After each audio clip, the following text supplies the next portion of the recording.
Čaute všetci, vítam vás v novej animácii o tom, ako som získal vodický preukaz. Pamätám si to, ako by to bolo pred rokom, lebo to aj bolo pred rokom, počkaj, to je taký blbý scénár, ty čo som písal ešte pred rokom, no, pamätám si to, ako by to bolo pred rokom.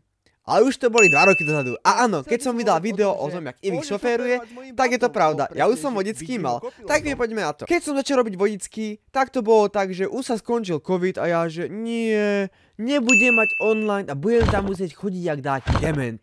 Ale čo sa stalo? Našemu inštruktorovi sa zlomili nohy, jak jazdil na motorke.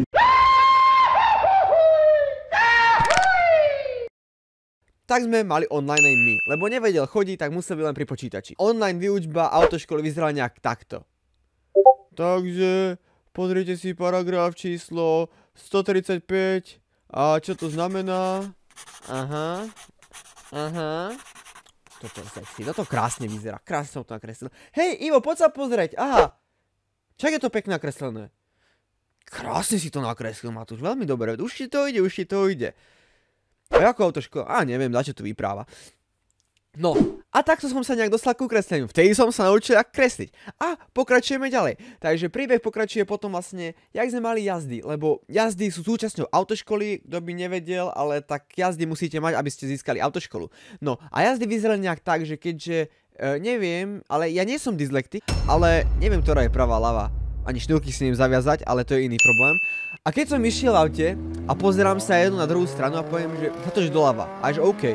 A potom inštruktorka sa na mňa pozerá, že doprava. A ja, že a nie? A ona, že išla si doľava, že joj, prepáčte, pomýlil som sa. A potom na každú ďalšiu hodinu som si na ruku nakreslil, že L-ko a R-ko. A keď sa ma spýta, že zatoč doľava, ja som sa najprv pozrel na ruku a potom, čo netočíš? A zatočil som doprava. No, potom ďalšia súčasť autoškoly, čo je, keď už spravíte jazdy a tieto srandy, ktoré sa dostanete vlastne k testom. A keďže ja som robil ešte testy, ktoré boli že OG testy, takže sme mali že 27 testov, ktoré sme sa mali naučiť. A to boli vyhradené tieto testy, ktoré boli pripravené, ale z týchto testov vás mohli skúšať, lebo len tieto testy existovali, žiadne iné neboli, že nebol žiadny internet, alebo žiadne generované testy. Mali sme originál test. Keď som prišiel na testy, tak som sadol a čakal som. Keď zrazu taký policajt, ktorý vyzeral mimochodom ako Boborovský z Profesionálov, nám porozdával testy a povedal, máte na to 20 minút. Tak ja som začal písal som a zrazu otázka. Keď ide pohonič povedla koňou, z ktorej strany pohonič musí obiehať koňa.